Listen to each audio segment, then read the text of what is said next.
নিজের ইচ্ছা অনুযায়ী তাকে বানিয়েছে। কিন্তু এটা কলিযুগের প্রভাব, কাউকে দোষ দেব না বর্তমানে। এটা কলির প্রভাব। কারণ কলি ১ম এই বলেছিল ব্রহ্মাকে যে, "আমি তোমাদের ভক্তদের মধ্যে বিভেদ লাগিয়ে দেব।" কারণ কি?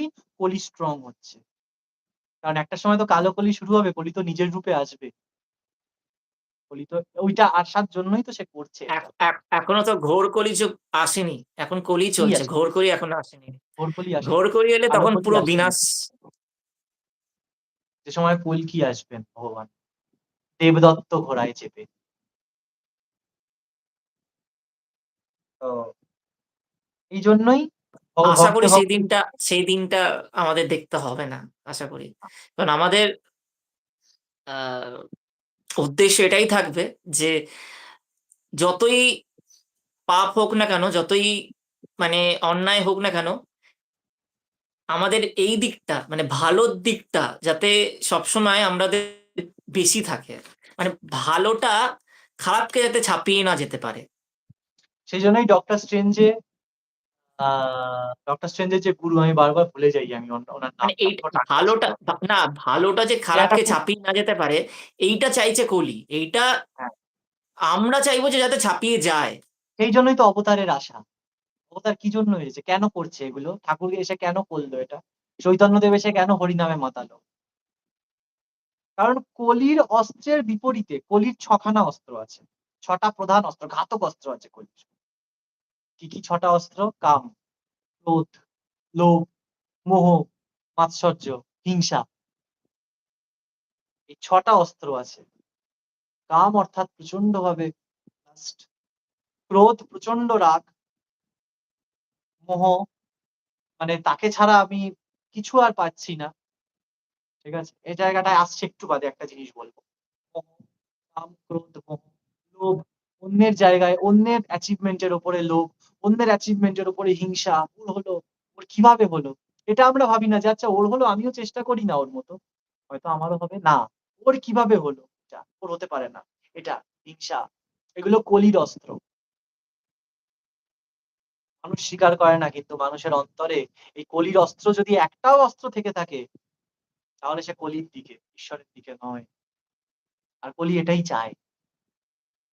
আর তার বিপরীতে এই অবতাররা আসছে একটাই অস্ত্র নিয়ে। ওই ৬ টা অস্ত্রকে একটা অস্ত্র কাবু করে দেবে। সেটা হচ্ছে ভক্তি। শেষ। ৬ টা অস্ত্র শেষ। কলির ৬ খানা অস্ত্র শেষ। ওইজন্যই কলি যখন নারায়ণকে বলছে যে, "তুমি তো সুদর্শন চক্র দিয়ে রাবণকে কেটে দিলে, কংসকে কেটে দিলে। হ্যাঁ?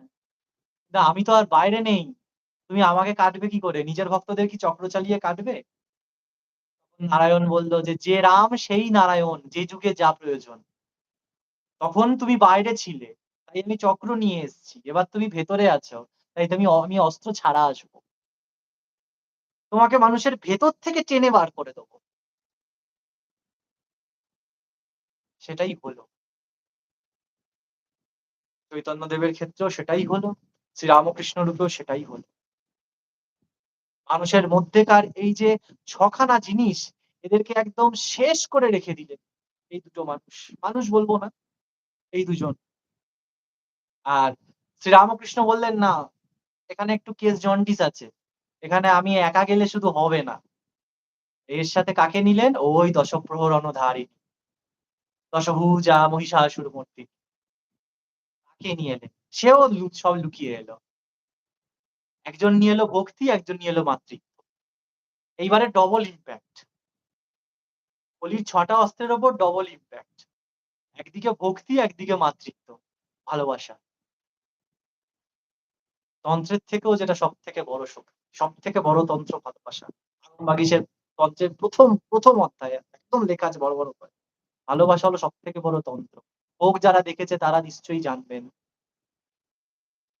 সেই বুড়োটি বলছে, "অতীনবাবু, ভালোবাসাই সবথেকে বড় তন্ত্র। ও শক্তির সাধ্য কি? যে মহামায়ার সন্তানকে কোনো ক্ষতি করে?"